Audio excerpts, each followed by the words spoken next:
were just, I was her little shadow. Everywhere she was, I was. Even if I wasn't filming. I know, we still would go out every day. Every day. If you were working, I went. Yeah, and then you were working General Hospital. I'd be like, yeah, I'm not working right now. I'm going to come over and see you. I don't even know why. We were like fast friends. So it was good. It was good times. It was really good times, actually. It definitely opened up some audition opportunities for sure. Like Walter Hill, who directed Aliens, I got to audition for him, and then I can't remember and then the actor, he's got quite the reputation. He did 9.5 Weeks, was one of his first movies. Mickey Rourke. Thank you. Mickey Rourke. I got to do a screen test with Mickey Rourke. That was really interesting. So anyway, yeah. Did dentures fall in your mouth? What did you say? No, he was 2.5 hours late. Oh. Instead of 9.5 he weeks. didn't get the dentist until later. Yes.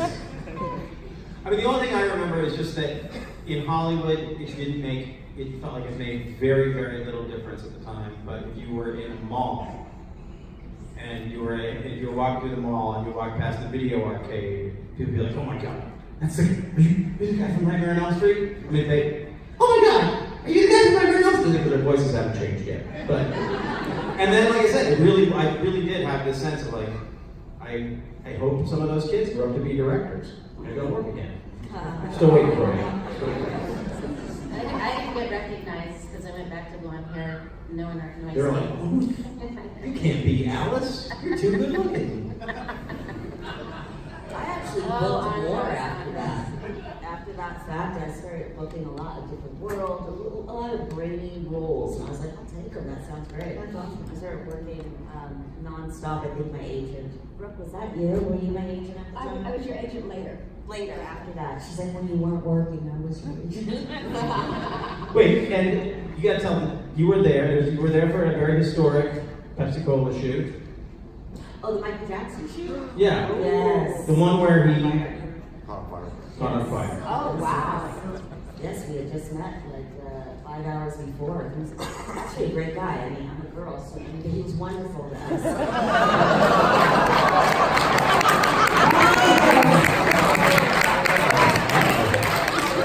It was fun. He was lovely. We were all there. And we weren't revived without parents or anything. It was fun. He just played like a kid. No, it really was. He was just a great guy. And as a young child, we were just like, oh, this is great. And then, he's like, all right, time to go to work. And we went and we were positioned, strategically positioned throughout the Shrine Auditorium. And he went up on in flame. I just remember crying because I thought that he was my best friend at that point. So I just thought I had lost my best friend. But he was a good guy.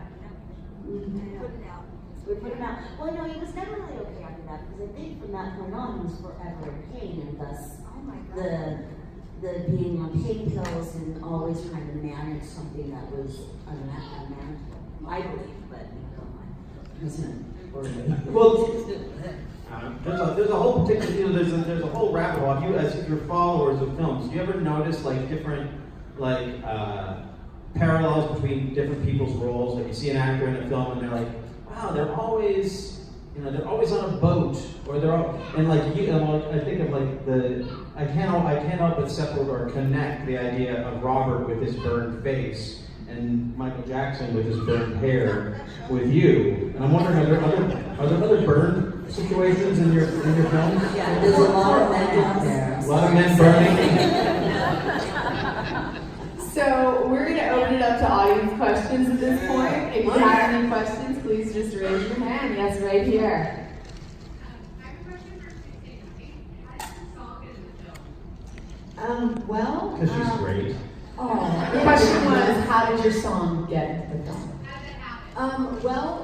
I knew they were looking for music for the movie, and I asked Rennie if he would be willing to listen to something that I wrote or started to write, and he said yes. So when I found out it was a yes, that day I wasn't working, so that day I went into the studio and with my writing partner at the time, and we wrote it in like 5 hours. Did the whole thing, recorded it, And then I brought it back to him at the end of the day, and I played it for him in my car. I put the doors out and let the speakers wail, and he just flipped out over it, and I was just ecstatic because he loved it, and he said he was going to use it, and he really asked where or what or anything, so I didn't really know until we were all sitting in the theater watching it, and it came on, and my song was like the title song, and that was really amazing. It was a dream come true. So, and also that's opened so many doors for me as well to do other movies, music for other movies that I've been doing. Rennie really gave me my chance at that, so I'm really grateful for that. So, a caveat to that story, I always crack up because they have Tuesday's great songs. Like anytime you hear that song, that's like the opening of the movie. That's like even for us, you hear that song and put it on the soundtrack. None of the songs on the soundtrack are in the movie. I don't know because I've signed a few soundtracks and they're really cool because they're original. But none of those songs are in any of the cool parts of the movie. If you notice, I don't know if you guys ever had the soundtrack, but the soundtrack of Nightmare on Elm Street sucks. Well, the song's not on it. Yeah, the title song is not on it. It's pretty weird. They didn't want to pay me. That was Drama song that his scene is in, it's not on it. It's just like I saw it today. I was like, are any of these songs even in the movie? Did the Sinead O'Connor song make it in? Nope. They didn't want to pay her either. Well, that's what it was. Yeah, that's one of the things about you're talking about the idea of like knowing how big this was. I don't think even New Line really. I mean, they knew it was popular, but I don't think they knew that people were going to be watching it so closely, so deeply 20, 30 years later. There was a real sense of Nightmare 3 was big. We are capitalizing on this. We're going to make this fast, and we are and. Pay Sinead O'Connor an extra $3,000 for a song? No. They paid us, well, me, they paid the least amount they could pay. No, I meant that because 3 was big, and there was 3 was big, and there was a sense that New Line, I felt with Nightmare 4, like New Line very much knew they had a commercial property, and they were moving it out fast because they wanted to capitalize on whatever heat came from 3. I know that we're in 4 Then Tuesday. they sold the Are you sure?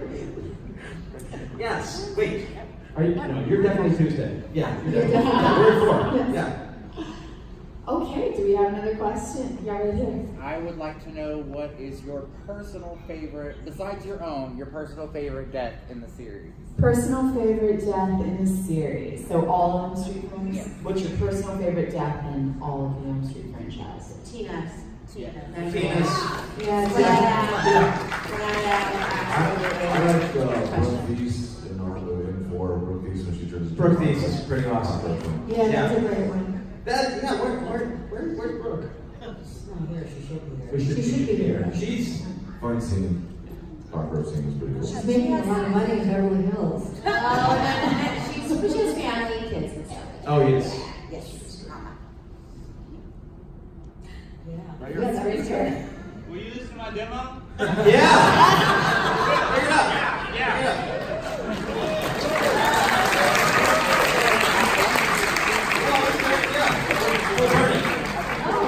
What's the name of the band? Grant Morrison Band. I'm Grant Morrison.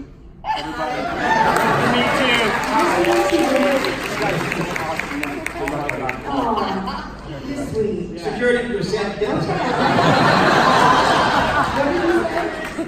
Said security. I called How about right here in the hat? Yes. Did any of you guys keep any souvenirs from your Oh. Any souvenirs kept from set?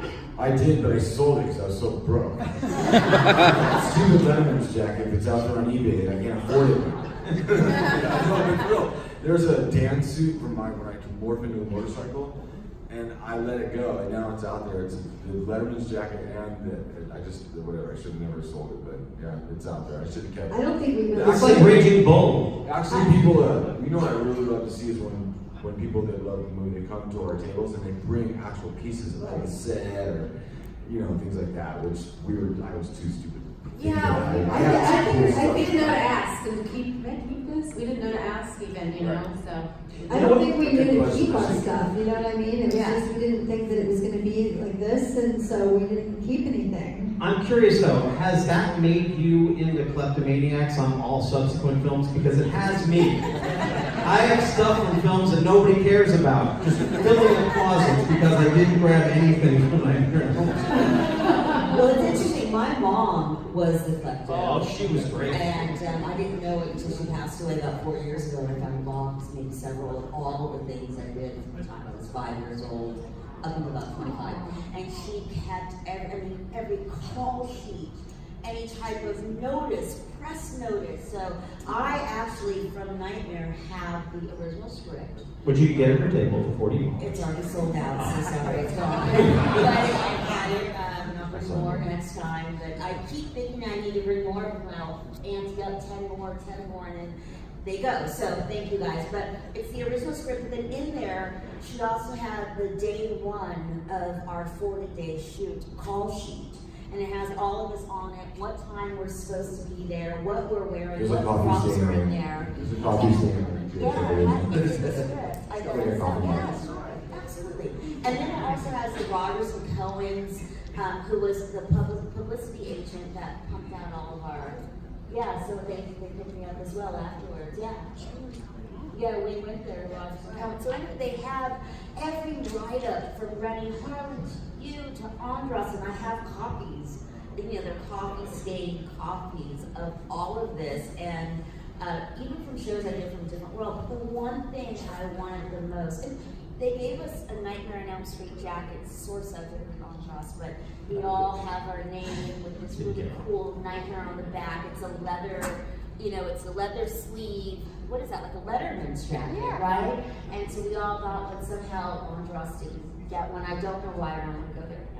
But I still have that jacket. I know why. I didn't get one. You didn't? I think I was filming and then you fill out the order form. And then what happened though is they gave me the doll, my replica when I was son. And I was so terrified of dolls my whole life and clowns. I just never liked them. Sorry, guy. It's okay.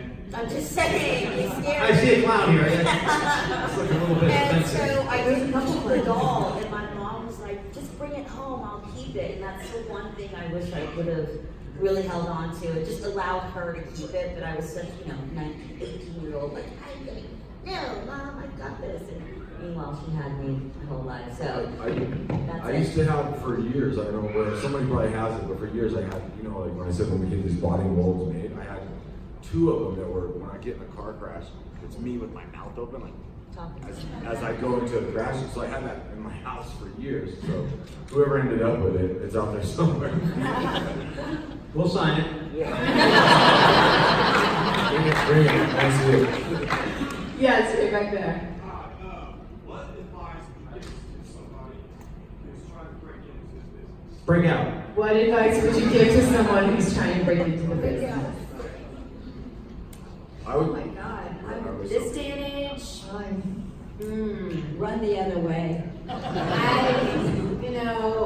now that we have social media is present, it's just a whole different game. Become an influencer first, and then you can get a role. Okay, I mean, it's where social media has such an impact even on Hollywood.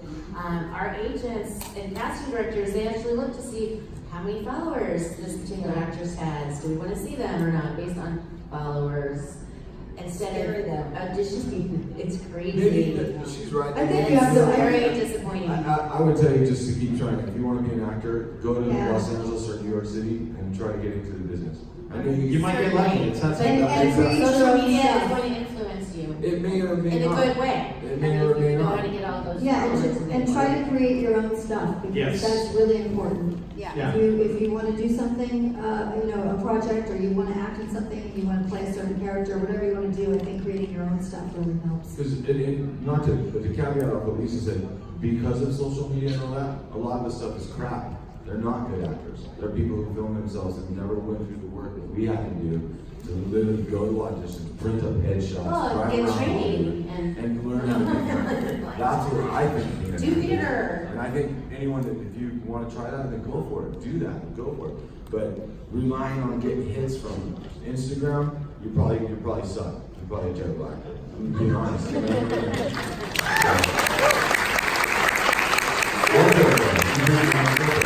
Yeah, I guess in a nutshell, old school, just do the work, do the studying, do theater, go see theater, observe, read film scripts, see films, just totally expose yourself, immerse yourself. And you want to make sure this is something you really want to do too, because you might go, gosh, I really don't like being in front of a camera. I don't like it, I did that until I'm 7. I was like, I'm done. And then I started producing and writing directing. So I wasn't too done, but there's a point where you kind of just say, okay, I love this and this is what I do. And then I wanted to expand a little bit more on it. I think, a really great example is Andras has this amazing script that him and his partner wrote. And we all have an opportunity to maybe play in it. And I think if any of you guys really just kind of follow right now what's going on with Andras, he has some really incredible cutting edge stuff going on right now. And hopefully the script will come to fruition and we'll all be able to play again. It'll be fun. Yeah, actually, there's a website where you can sign up for the mailing list. It's called the Vampire Conspiracy. You got to serve somebody.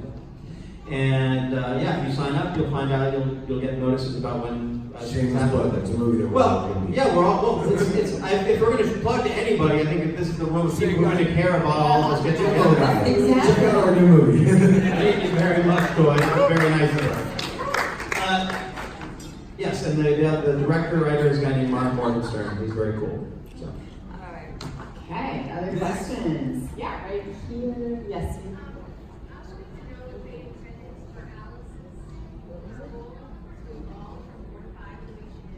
Did they plan for Alice to evolve from 4 to 5 the way they should be? Yeah. No, there was no plan. I had relatively very few credits. Got Nightmare on Elm Street. The script is written beautifully, I think, in Nightmare 4. But it's just this beautiful character arc for, Alice to evolve from, Wallflower Girl to, Kick-Ass, which as an performer is like a dream role to play, definitely. So I think what happened with 5 too is the phenomenal success of 4, because and Rodney Eastman will argue about this all the time, which one made more, 3 or 4? I believe it's been confirmed 4 made more at the box office, whatever. But phenomenal, so they decided to bring Alice's character back for 5. Now, of course, 4 and 5 is a completely different vibe. 5 is very much, Alice now has her restraint and she's got to fight for her child. But it's 5 deals with, when you look at it, it was a brave little film because it had to deal with all of these different kind of social issues. Let's see, we've got abortion, we have teen pregnancy, we have adoption, we have anorexia too, we have drinking and driving, there's like so much packed in that film. I still love both of them for different reasons, but I think it was because of the success of 4. And then 5 did not do nearly as well. It was kind of like when it started plummeting down, but I don't care. I love doing the role of Alice. I'll do it again any day. Right on. I remember when I said your favorite because I think over time, it's now been 31 years since that film came out. I have a lot more people that are expressing to them that 5 is their favorite. Because I think it was just so snug back then, it was just too much. And now there's actually an appreciation for the subject matter that was coming up in that film. So, yay. We got time for one more question, and I'll go with the girl with the red feather in her hair because it sounds poetic.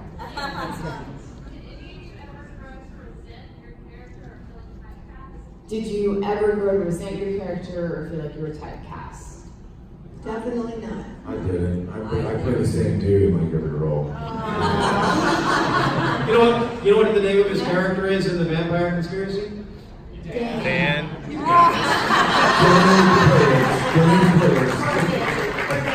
No, I've never been every role I've done is different, different hair color, makeup, or clothing, to look heavier, thinner, whatever.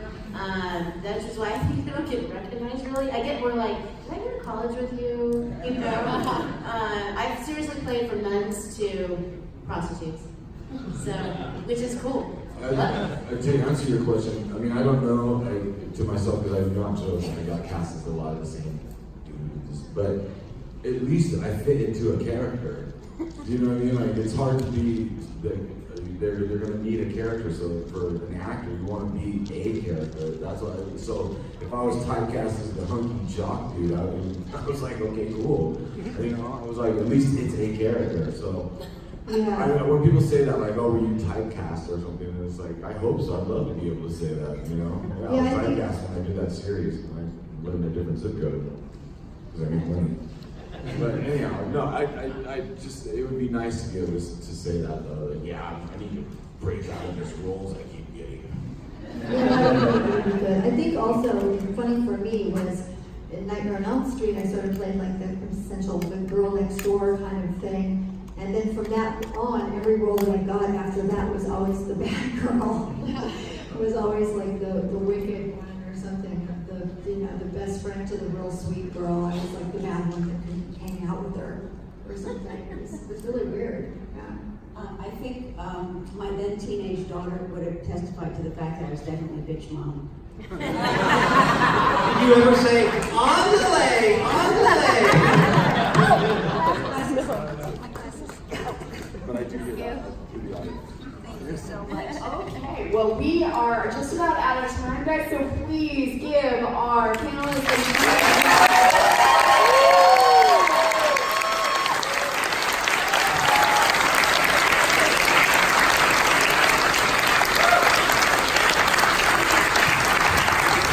Thank you very much. Thank you.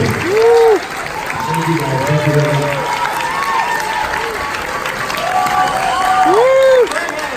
Coming soon. Redheads.